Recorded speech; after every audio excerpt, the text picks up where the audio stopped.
Hello everyone, welcome back to online study on. आज हम इस वीडियो में देखने वाले हैं भूकंप के बारे में। और मैंने इससे पहले आपको 3 से 4 टॉपिक ज्योग्राफी का कराया है, क्योंकि काफ़ी लोगों का कमेंट्स आ रहा था कि ज्योग्राफी के नोट्स प्रोवाइड कराइए। तो मैं कोशिश कर रहा हूँ इंपॉर्टेंट टॉपिक्स के जो भी नोट्स हैं वो आप लोगों के सामने रखने की। तो इस वीडियो में हम देखेंगे भूकंप यानी अर्थक्वेक के बारे में, जो कि क्वेश्चंस जो भी पूछे जाते हैं वो सब कुछ मैंने यहाँ पे बनाया हुआ है।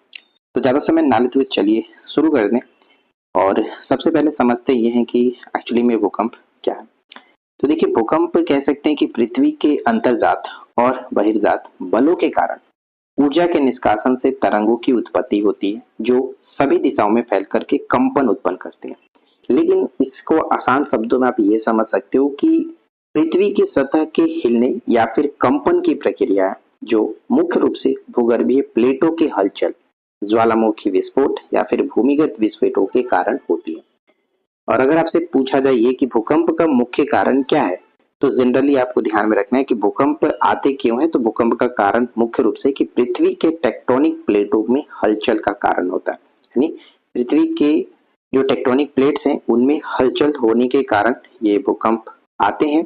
जनरली होता ये है, आप यहाँ पे ध्यान से समझेंगे तो आपको पता चलेगा कि जो पृथ्वी के अंदर प्लेट है, टेक्टोनिक प्लेट लगातार धीमी गति से खिसकती रहती है, लेकिन जब वे आपस में टकराती हैं या फिर फंस जाती हैं तो अचानक सा एक झटका लगता है, जिसे भूकंप के रूप में हम जानते हैं।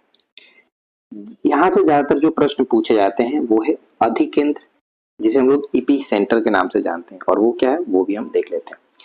देखिए, सबसे ज्यादातर पूछा यही जाता है कि इपी सेंटर क्या होता है, और एक होता है आपका भूकंप मूल या फिर फोकस कहा जाता है, उद्गम केंद्र। तो इन दोनों के बारे में समझना आपको बहुत जरूरी है। देखिए, भूकंप मूल या फिर उद्गम केंद्र हम उसे कहते हैं जिस स्थान से भूकंपीय तरंग उत्पन्न होती है। कहने का मतलब ये हुआ कि अगर ये तो हमारा सरफेस है, जिसे हम लोग जहाँ पर हम लोग का घर मकान बना हुआ है उसको हम लोग मान लो ये सरफेस है, धरातल है।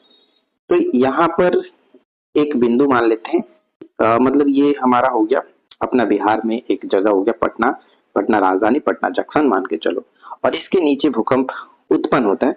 तो यहाँ पर जो उत्पन्न होगा उसे हम लोग कहते हैं ये फोकस बिंदु, यानी कि उद्गम केंद्र। पृथ्वी के अंदर का जो स्थान होगा जहाँ से भूकंप का जो चुंबकीय तरंग उत्पन्न हुआ है उसे कहते हैं हम लोग भूकंप मूल या फिर फोकस उद्गम केंद्र। लेकिन जहां पर हम ये महसूस कर रहे हैं, जस्ट उसके ऊपर में हम पटना जंक्शन पर ये चीज महसूस कर रहे हैं, तो उसे हम लोग कहेंगे अधिकेंद्र, इपी सेंटर, भूकंप केंद्र कहा जाता है। ठीक है, ये आपका भूकंप केंद्र हो गया और ये उद्गम केंद्र हो गया। आई होप क्लियरली समझ में आ गई होगी। उसी तरह से अब यहाँ पे भी आप देख पाएंगे कि वह स्थान, देखिए लिखा भी है कि वह स्थान जहां पर सबसे पहले भूकंपीय तरंगों का अनुभव किया जाता है उसे भूकंप केंद्र या अधिकेंद्र कहते हैं।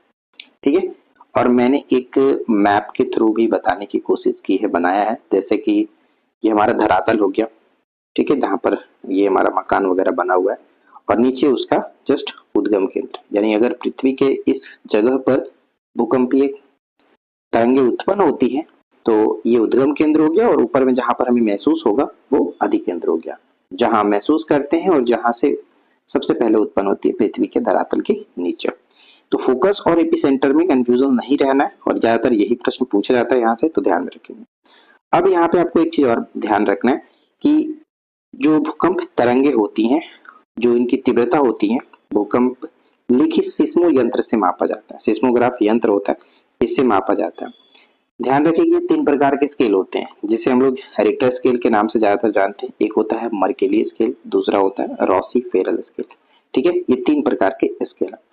कभी कभी ऑप्शंस में इस तरह से पूछे जा सकते हैं कि निम्नलिखित में से कौन सा, चूंकि सिस्मोग्राफी यंत्र नहीं है तो वहां पे रिक्टर स्केल तो आपको पता है, जनरली आप टिक करेंगे, लेकिन बाकी 2 नाम को भी याद रखेगा रहेगा। तो ऑप्शन डी को टिक करेगा, उपरोक्त सभी है। ठीक है, चलिए आगे बढ़ते हैं। अब यहाँ पर मैंने समझाया है कि भूकंप के दौरान बहुत सारी तरंगे उत्पन्न होती है, लेकिन मेनली मुख्य रूप से जो फेमस है वो 3 तरंगे होती हैं, जिसे हम लोग प्राथमिक तरंगे अथवा अनुदैर्ध्य तरंगे कहते हैं, प्राइमरी वेव्स होता है। दूसरा होता है द्वितीय तरंगे, अथवा अनुप्रस्थ तरंगे जिसे सेकेंडरी तरंग, सेकेंडरी वेव कहते हैं, और तीसरा होता है धरातलीय तरंगे जिसे एल तरंगे भी कहा जाता है, लव वेव्स के नाम से भी इन्हें जानते हैं। तो सबसे पहले हम बात करते हैं कि प्राथमिक अथवा अनुदैर्घ्य तरंग क्या है। तो यहाँ पे देखिए, प्राथमिक या अनुदैर्घ्य तरंगे, इन तरंगों को पी तरंगे कहा जाता है, प्राइमरी वेव्स कहते हैं।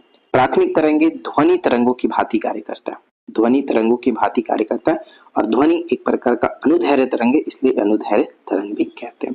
ठीक है, ये तरंगे सर्वाधिक तीव्र गति की होने के कारण धरातल पर सबसे पहले पहुंच जाती है, और ध्यान रखिएगा कि ये बहुत कम विनाशकारी होता है, कम विनाशकारी होता है, मैंने लिख रखा है।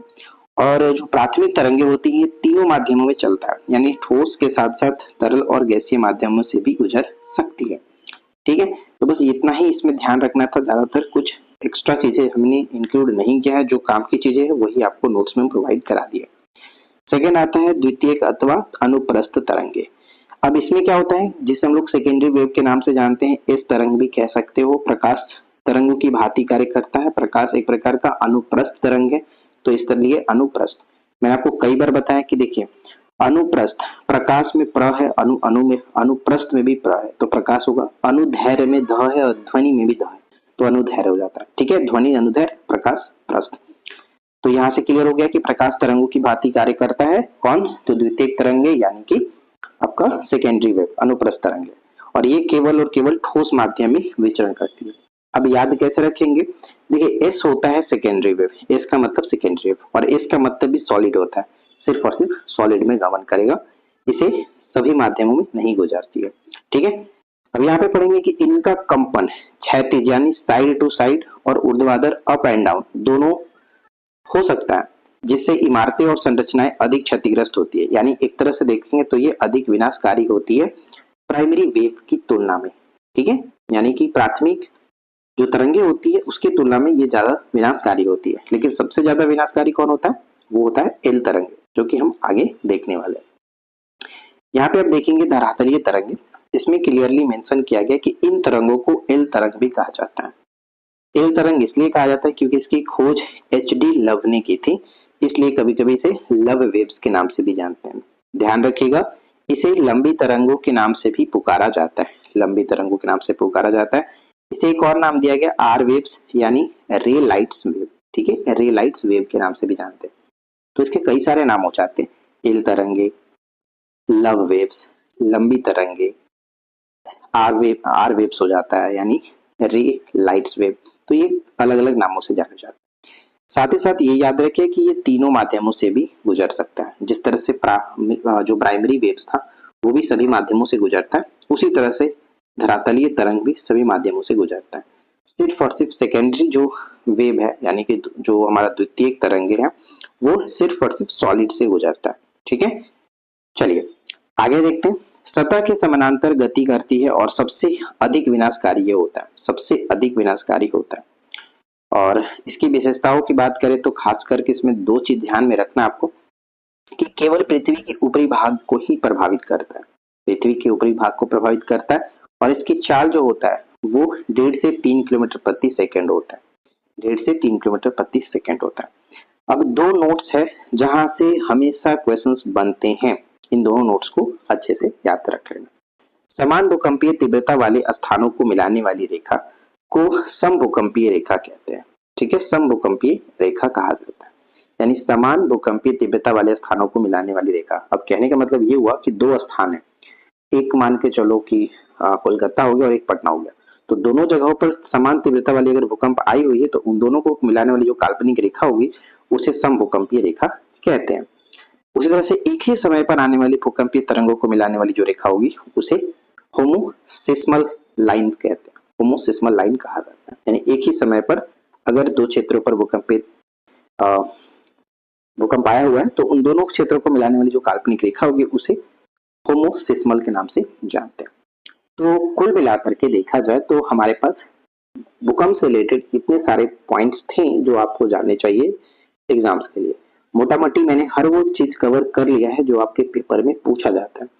तो आई होप कि ये छोटा सा वीडियो, इंफॉर्मेटिव वीडियो आपके लिए हेल्पफुल रही होगी। अगर पसंद आया हो तो प्लीज वीडियो को लाइक और चैनल को सब्सक्राइब करके जाइएगा, और इस वीडियो को अपने फ्रेंड के साथ अधिक से अधिक शेयर किया करिए।